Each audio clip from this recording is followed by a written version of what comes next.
ദീപക് പറമ്പോലിന്റെയും അപർണദാസിന്റെയും വിവാഹം ആരാധകർക്കൊരു സർപ്രൈസ് ആയിരുന്നു.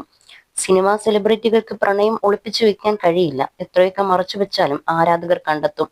എന്നാൽ ഇവരുടെ കാര്യത്തിൽ വിവാഹ ക്ഷണക്കത്തടിക്കുന്നതുവരെ ആർക്കും അറിയുമായിരുന്നില്ല. കൂടാതെ വർഷങ്ങളോളം ലിവിംഗ് ടുഗദർ റിലേഷൻഷിപ്പിലായിരുന്നു ഇവർ എന്നതും ആരാധകരുടെ അമ്പരപ്പ് കൂട്ടി.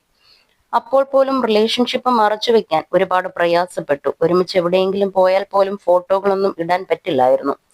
ഞാനൊരു ഫോട്ടോ പോസ്റ്റ് ചെയ്ത് ആഴ്ചകളോളം കാത്തിരുന്നാണ് അതേ സ്ഥലത്തുള്ള ഒരു ഫോട്ടോ അപർണ പോസ്റ്റ് ചെയ്യുന്നത്.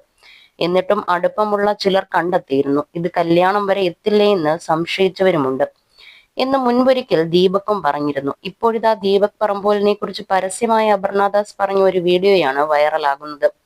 സിനിമാ തിയേറ്ററിലേക്ക് കയറവെ പിന്നാലെ വന്ന മാധ്യമങ്ങളെ മാറ്റി ദീപക് പെട്ടെന്ന് കടന്നു പോയപ്പോൾ ജാടയാണോ എന്ന് കൂട്ടത്തിൽ ആരോ ചോദിച്ചു. അപ്പോഴാണ് അപർണയുടെ പ്രതികരണം